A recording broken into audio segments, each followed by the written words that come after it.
नमस्ते साथीहरू, आज म बनाउन जाँदैछु कागतीको अचार। हेर्दै गर्नु होला म कागतीको अचार कसरी बनाउँछु।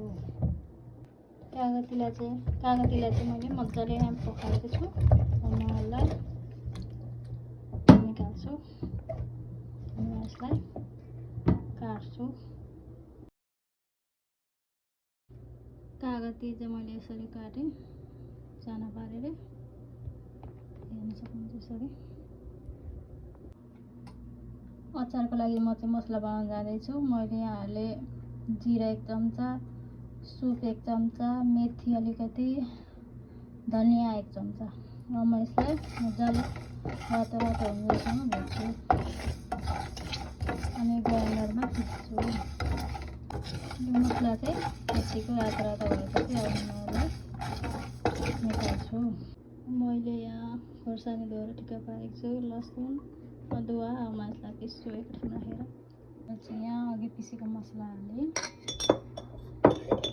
अब अलिकति तोरीको धुलो हाल्छु, नुन हाल्छु,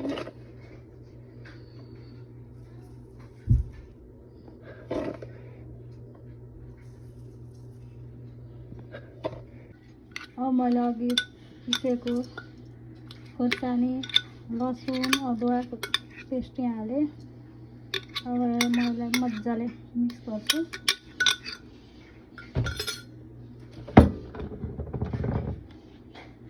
अब घरकै मसला अलिकति हाल्दैछु, धुलो मसला। मैले चाहिँ तेल तताइसकेँ। अब थोरै मेथी हाल्छु अनि बेसार हाल्छु। यसलाई झाल्छु मजाले।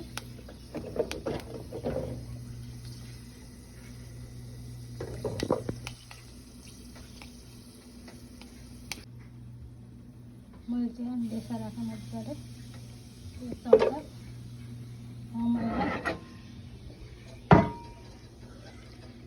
ध्यान्छु यसलाई म मजाले मोड्छु। मटरलाई सबै थोक हालिसकेँ मैले। अब यसलाई मजाले मिक्स गर्छु। हेर्दै खाउँ लाग्ने जस्तो भइसक्यो।